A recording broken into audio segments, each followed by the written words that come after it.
Hello mga kakusina, magandang araw sa ating lahat. Ayan, maaga tayong nagising at magluluto tayo ng pambansang pansit ng bayan. Ay, ito nga. At naubusan ng gasol, ang tangke ng gasol natin ng laman, kaya dito tayo magluluto sa uling.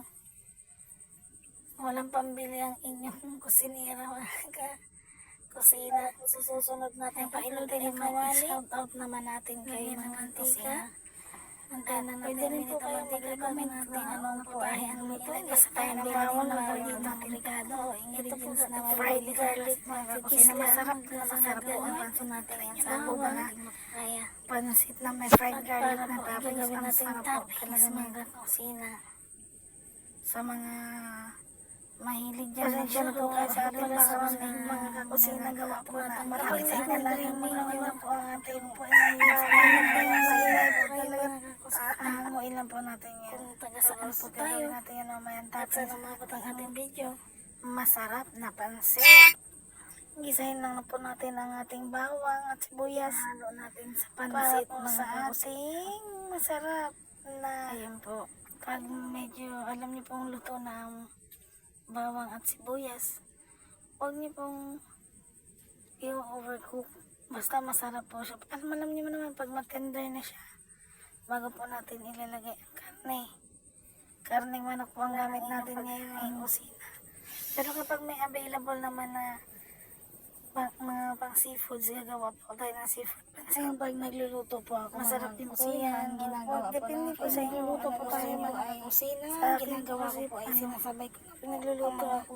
Sangkatsahan lang po ako sa karne para po manuot ang lasa, lalo na po pag 45 days lang ang ginagamit. Pero depende po sa panlasa. Kahit naman itim, karning baboy, karning baka. Basta po hilig nyo lang talaga po ang pagluluto. Style po talaga ng pagluluto ko. May lang isinasabay lang ng aroma ng palasa yung pagkain pa lang yun akong sakto. Granulated seasoning, mga toyo, onion, asin, paminta, para po manuot yung lasa sa karne.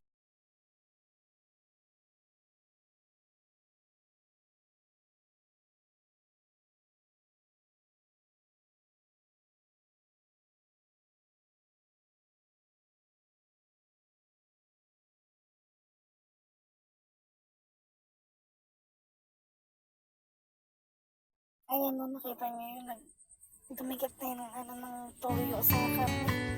Lagyan na natin ng gulay. Yung kailangan yung gulay po mga kusina is dapat hindi masyadong lata o overcook. Masarap po kasi sa pansit pag medyo crunchy pa siya. Kahit sa anong hindi ka natin ng gulay.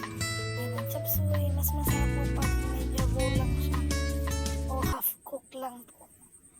Kasi malalasahan nyo talaga ang sarap ng gulay kapag hindi siya masyadong overcook.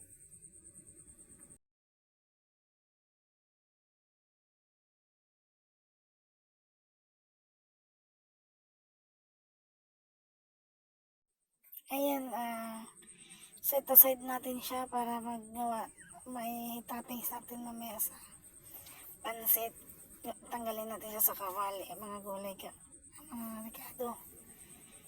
Tapos, lagyan lang natin ng tubig. Ang ginamit ng tubig, yung pinakulo na, inumin. Tapos, para hindi naman tayo matagal magpakulo ng tubig.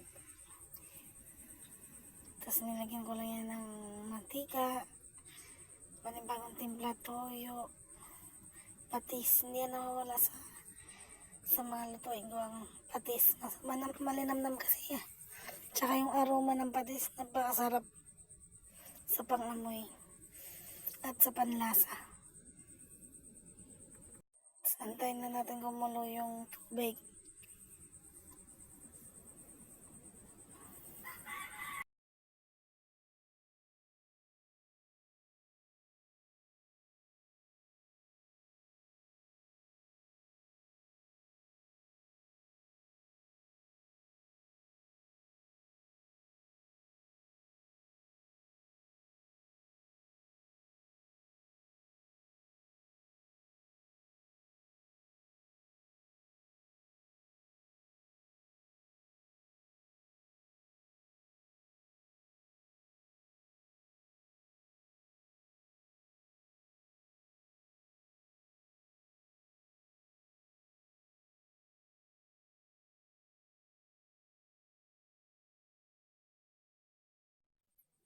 malapit na makulo na ang tubig ng pansit. Ating pansit.